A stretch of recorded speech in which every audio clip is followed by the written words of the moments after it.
Hey guys, welcome back to the channel, and I hope you are doing well. So here as always to keep you posted on the transfer market. Today guys, to keep you updated on absolutely everything as we are doing every single day here on the channel.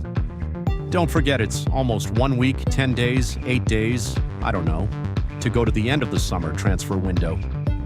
We are here busy updating you on absolutely everything, and so remember to like this video, turn on the notification bell, subscribe to the channel not to miss any single video.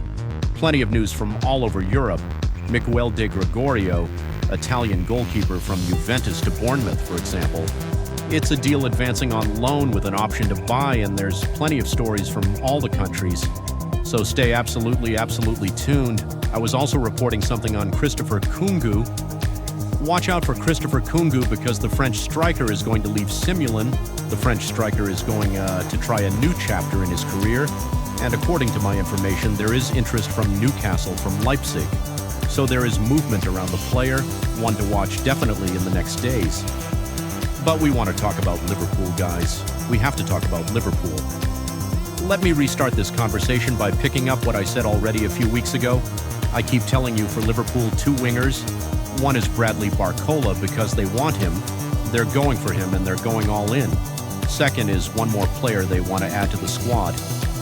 The question of the week from Liverpool fans more than on Barcola was why you are not reporting on Ibrahim Mbaye. Why you're not telling us anything more, Ibrahim Mbaye, because guys, my position on Mbaye is still the same and it's not changed. So I don't want to repeat the same, but on Mbaye, Liverpool like the player for sure. Liverpool held talks with Jorge Mendes, agent of the player for sure, but on Mbaye, the important thing to say is that Liverpool are not planning to pay more than 200 million euros in the same transfer window to the same club, Paris and German, while they're negotiating also for Barcola. So Bayer is a player they like and they appreciate, but has to be only in case of different pricing. So to pay for Bayer 70 million euros for Liverpool is considered way too much. So Liverpool decided to focus their effort on Barcola and then one more winger. One of the players under consideration at Liverpool, for example, was Said El Mala, but he's decided to stay at Cole, signing a contract number 10. So Liverpool never made an official bid. Then yesterday you keep asking me about Yankuba, this Gambian winger from Brighton. The reality is that Liverpool opening bid was verbal and was few days ago. So was not yesterday. It was a story from few days ago. Today Liverpool retired to Brighton with a new official bid. This time a bidding paper, a real proposal worth £60 million. Brighton said no, but there is a feeling that with a new proposal, Liverpool could really get the deal done, so Liverpool are getting closer to signing Yankuba. The player has agreed on personal terms with Liverpool. This morning there was a call between the agents of the player and Liverpool to discuss the contract, and the contract verbal basis would be okay. Yankuba dreams of Liverpool. African players made history at Liverpool, especially recently. Mo Salah, Sadio Manu is an idol for the player, so Yankuba would love to go to Liverpool. Now, agreement with the player, waiting to see the conversation with Brighton, how it's going to go. But remember, this is a separate story from Bradley Barcola. Don't forget Barcola. I told you the Barcola breakthrough is not going to be anytime soon. I told you at the beginning of August we are getting into the final week of the summer international window, and my feeling is that for the breakthrough is not going to be today or even tomorrow. It's going to take some days. So the conversation continues with Paris men. Liverpool remain in active thoughts. Liverpool have an agreement with the player, but the agreement club to club is still needed. Talking about club to club agreement, guys, the story on Omar Marmush remains absolutely valid. Omar Marmush, in my expectation, is going to be a Tottenham player. The agreement with Manchester City is very close. It's just some final details to clarify club to club Tottenham City, but the agreement is very close. So I remain very optimistic. As I told you, Savinho is in London to complete his move, but the idea is to see both Savinho and Marmush in a Tottenham shirt by the end of next week. Might be not this weekend, but next week I expect the Marmush deal to get done. This is the conversation. Who is leaving now? He's leaving on a plane and is leaving the city. Is Jorge Mendes one of the most powerful agents in the world, who was in Barcelona to talk with Marc Casado, with Alejandro Balde, and with Deo, Barcelona director.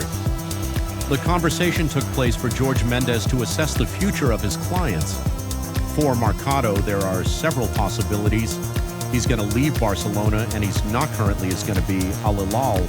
Many rumors on Alil, but I'm told it's open to more clubs in Europe and abroad.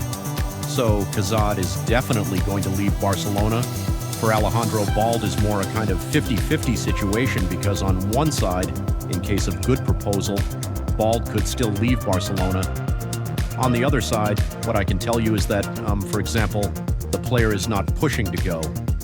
So just to give you context, there was a call this week between Jorge Mendes and Manchester United.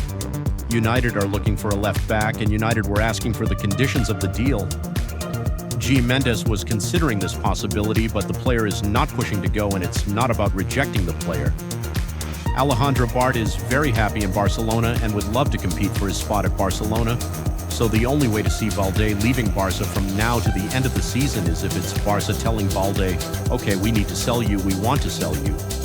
So that's the only way. Man United are informed on the conditions. As of today, they have not retired with any official bid. United are focused on the Balbasa story. We will talk about that in the next hours. But for sure, Alejandro Balde is an open situation. Casador is one way, and it's leaving Barcelona. Talking about more guys, also a statement from Atletico Madrid on the Julián Álvarez situation. Important to mention, our Álvarez, that first of all, Barcelona have been waiting and trying for weeks and weeks, but still no changes.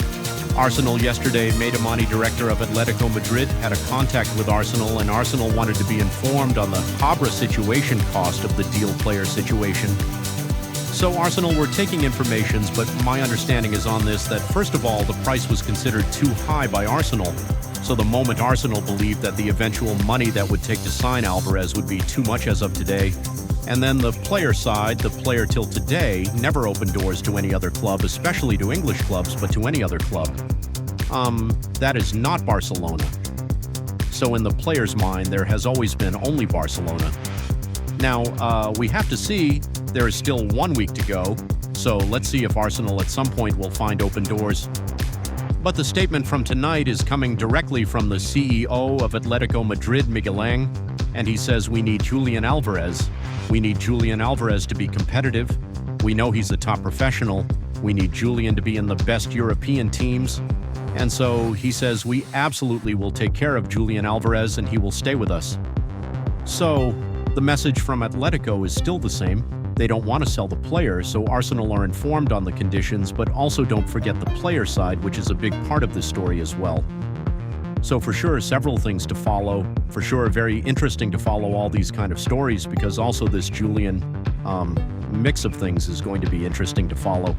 Atletico Madrid insist on the player staying. Barcelona, as of today, there is no concrete change. I know there was something on social media between Barca fans saying that maybe should change in the next hours, but at the moment I can guarantee to you that Barcelona still don't have any information from Atleti opening doors, and then the statement from Karen. So a very busy day, very busy hours, guys. Remember to like this video, to turn on the notification bell, to subscribe to the channel for all the very latest, and I will see you here soon as always to keep you posted. Thank you.